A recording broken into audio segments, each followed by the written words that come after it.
அன்புள்ள தோழர்களே, உங்களுக்கு வீடியோ பார்த்து பிடிச்சிருந்துன்னா உங்க ஃப்ரெண்ட்ஸ் எல்லாத்துக்கும் ஷேர் பண்ணுங்க.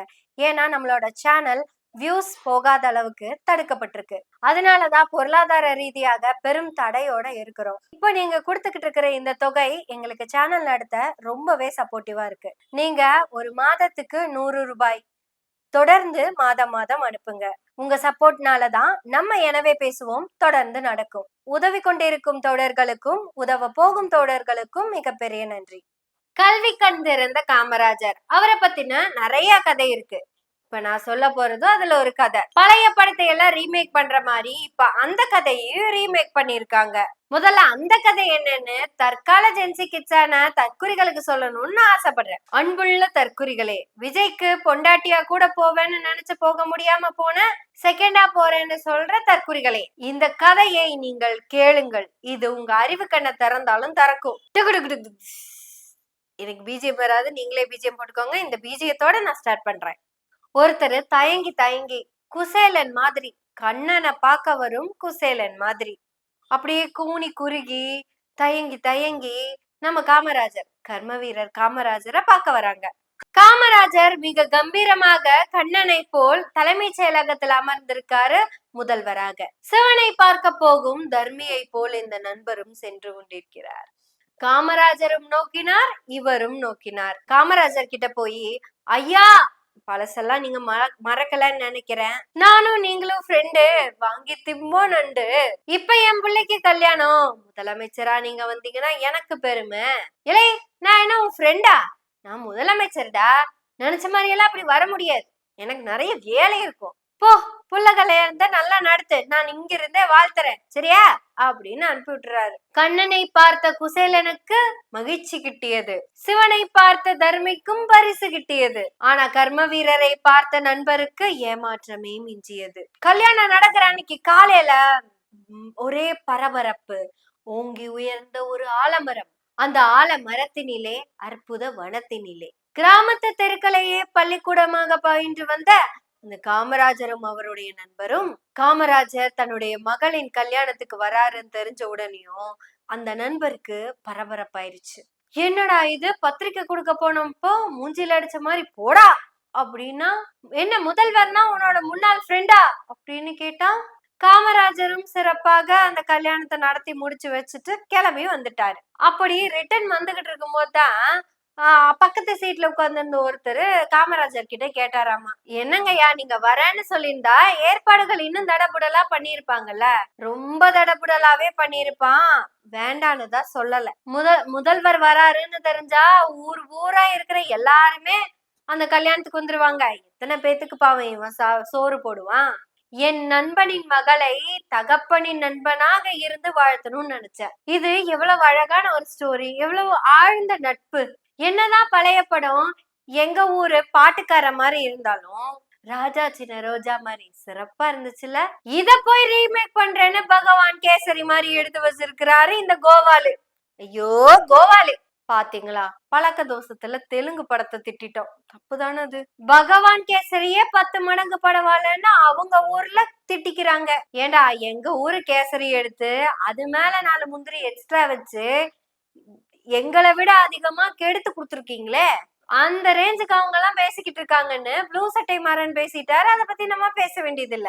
நம்ம பேச வேண்டியது கோவாலே, எலே கோவாலே என்னல இது.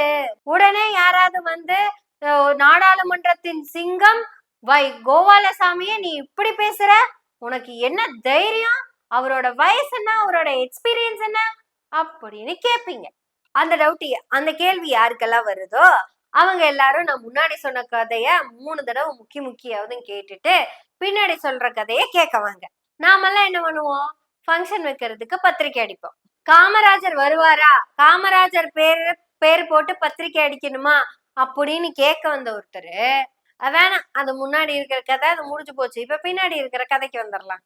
தம்பி தம்பி தங்க கம்பி கம்பி அணையார் தெரியுமா, நான் முன்னாள் போர்வாள், இப்ப நான் போர்வாள். ஆயுதமே இல்லைனாலும் நான் கேடயமா நிப்பேன் உனக்கு பாதுகாப்பா.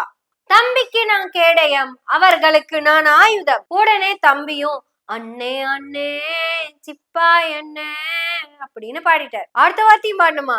அது பாடிடுற. அதுதான் இப்பத்த சிச்சுவேஷனுக்கு ஆப்டா பொருந்தது. நம்ம ஊரு நல்ல ஊரு இப்ப ரொம்ப கெட்டு போச்சுன்னே. அவங்க இஷ்டம் போல அவங்க நாட்டாம பண்ணி அவங்க நடக்கிறாங்க. அப்படி இருக்கிற நிலைமையில தான் கேடயமா வந்திருக்கிற வைகோ அவர்களே வணக்கம். உங்ககிட்ட எம்எல்ஏவே இல்லைனாலும் பரவாயில்ல, நீங்க டம்மியா இருந்தாலும் பரவாயில்ல, உங்களுக்கு ஒரு வணக்கம் வச்சிடுறேன். தம்பி என்னோட அரசியல் அந்த இயல் இந்த இயல் எல்லாத்தையும் கூட்டி கழிச்சு பெருக்கி வகுத்து ஒண்ணு பெருசா போட்டு வச்சிருக்க புத்தகம். அந்த பெரிய புத்தகத்தை தம்பி கிட்ட யாராவது எடுத்து கொடுப்பாங்க, அதை தம்பி வாங்கணும். அட வாங்கிட்டா போச்சுங்க. எங்க வந்து வாங்கணும்? தம்பி டெல்லியில வந்து வாங்கணும். அவ்வளவுதானே. வரணும் ஒன்னும் பிரச்சனை இல்ல, வரேன். உடனே வைகோ கிளம்பி நேரா போய் டிடிபி ஆபரேட்டர் கிட்ட போய் உட்கார்ந்து நாடாளுமன்ற சிங்கத்தின் கர்ஜனைகளின் தொகுப்பு அப்படின்னு ஒரு டைட்டில போட்டார். தொகுப்பை தூக்கி வீசுபவர் இவர், அதை பிடித்துக் கொள்பவர் இவர் அப்படின்னு போட்டார். இவர் அப்படின்னா தமிழகத்தின் நிரந்தர முதல்வர், என் கேடயத்தின் பின்னால் ஒளிந்து கொண்டிருக்கும் ஒப்பற்ற முதல்வர் தம்பி விஜய். தம்பி விஜய் தமிழக முதல்வர் தமிழ்நாடு அப்படின்னு போட்டு அடிச்சாரு பாருங்க ஒரு பத்திரிக்கைய. மஞ்ச கலர்ல இருக்கிற மங்களகரமான பத்திரிக்கை எடுத்துட்டு சிகப்பு கலர்ல கட்சி கொடி வச்சிருக்கிற அவங்கள பாக்கலாம்னு நீல கலர் கார்ல பச்சை துண்டை போட்டு போயிருக்கிறாரு. இப்படி மஞ்சளா இருக்கிறது, சிகப்பா இருக்கிறது, நீளமா தெரியுது, பச்சை பச்சையா இருக்கிறது, இதெல்லாம் நான் ஏதோ குறியீடுல பேசுறேன்னு எடுத்துக்காதீங்க. இது எல்லாமே ஒரு கலர். வறுமையின் நிறம் வானவில் அப்படின்னு சொல்லுவாங்கல்ல, அந்த மாதிரி ஒரு கலர்ஸ். இப்ப அந்த வானவில்ல எனவே பேசுவோம் இருக்கிறதுனாலதான் உங்ககிட்ட நாங்க பணம் கேட்டுக்கிட்டு இருக்கோம். இப்ப நீங்க கொடுக்குற இந்த பணம் எல்லாமே இந்த கலர் கலரா இருக்கிற வானவில்லையெல்லாம் தொடச்சிட்டு கம்பீரமான கர்ஜனையான கருப்புல வந்து நிக்கலாம் அப்படிங்கிற அளவுக்கு எங்களுக்கு உதவ போகுது. தம்பி இந்நாள் முதல்வர் வைகோவின் கேடயத்துக்குள் ஒளிந்திருக்கும் முதல்வர். அந்த கேடயத்தை கூப்பிட்டு, அதாவது வைகோவை கூப்பிட்டு, அண்ணன் நான் இருக்கும் நிலைமையில, நாடு இருக்கும் நிலைமையில நான் வந்து புத்தகத்தை வாங்கினா என்ன சொல்லுவாங்கன்னு தெரியாததுனால புத்தகத்தை நான் வாங்கறத விட வேற யாரையாவது வாங்க சொல்லுங்கண்ணே பட்டுன்னு போட்டு உடைச்சு கேடயத்தை இல்லைங்க விஷயத்த அப்படி சொல்லி போட்டாரு அவரு. கேடையுமே எந்திரிச்சு ஒட்டிக்கலாம்னு சொல்லி இருக்கும் தான் நினைக்கிறேன்.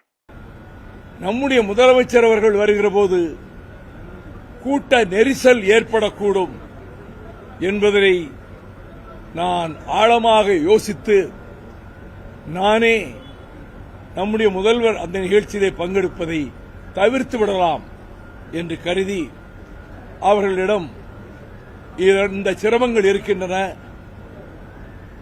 பல்லாயிரக்கணக்கில் ஏன் எண்ணி பார்க்க முடியாத அளவுக்கு வெள்ளமாக திரண்டு வந்து விட்டால் அங்கே பாதுகாப்பு ஏற்பாடுகளும் செய்ய முடியாது. நான் உத்தேசித்திருக்கக்கூடிய இந்த நூல் வெளியீட்டு நிகழ்வையும் நாங்கள் நடத்த முடியாமல் போய்விடும். எனவே அதற்கு நீங்கள் வருவதை தவிர்ப்பதற்கு நல்லது என்று நான் கருதுகிறேன் என்று கூறிவிட்டேன். கேடயத்துக்கு பின்னாடி இருக்கிறவர் ஒரு தடவை முடிவு பண்ணிட்டா அவர் பேச்ச அவரே கேட்க மாட்டார். அது அவரே நிறைய தடவை அவர் வாயாலே சொல்லி இருக்கிறாரு.